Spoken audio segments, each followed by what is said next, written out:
सरपंच संतोष देशमुख यांच्या निर्घृण हत्या प्रकरणामध्ये SIT नेमण्याची पहिल्यांदा मागणी मीच गोपीनाथ गडावरून केली होती आणि या घटनेचा तीव्र संताप व्यक्त केला होता।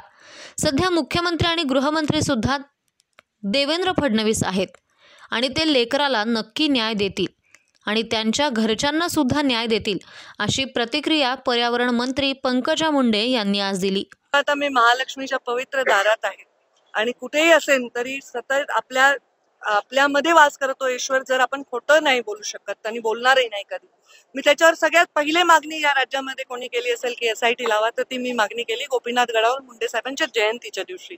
आणि त्या क्रूर प्रकरणाविषयी मी तीव्र संताप आणि निषेध केलेला आहे। आणि आता गृहमंत्री आणि मुख्यमंत्री दोन्ही देवेंद्रजी असल्यामुळे ते त्याच्यामध्ये जातीने लक्ष घालून न्याय भूमिका घेऊन त्या माझ्या लेकराला न्याय देतील, कारण तो माझा बूथ प्रमुख होता, तर माझ्यावर काम करत होता। पंकजा मुंडे आज करवीर निवासिनी श्री अंबाबाई मंदिरात दर्शनासाठी पोहोचल्या। यावेळी बोलताना त्यांनी संतोष देशमुख प्रकरणावर भाष्य केलं। म्हणून पंकजा मुंडे यांनी सांगितलं की संतोष देशमुख हा माझाच बूथ प्रमुख होता। या प्रकरणामध्ये पहिली SIT नेमण्याची मागणी मी गोपीनाथ गडावरून केली होती।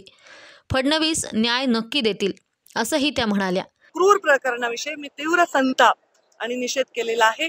आणि आता गृहमंत्री आणि मुख्यमंत्री दोन्ही देवेंद्रजी असल्यामुळे ते त्याच्यामध्ये जातीने लक्ष घालून न्याय भूमिका घेऊन त्या माझ्या लेकराला न्याय देतील, कारण तो माझा बूथ प्रमुख होता, तर माझ्यावर काम करत होता देशमुख।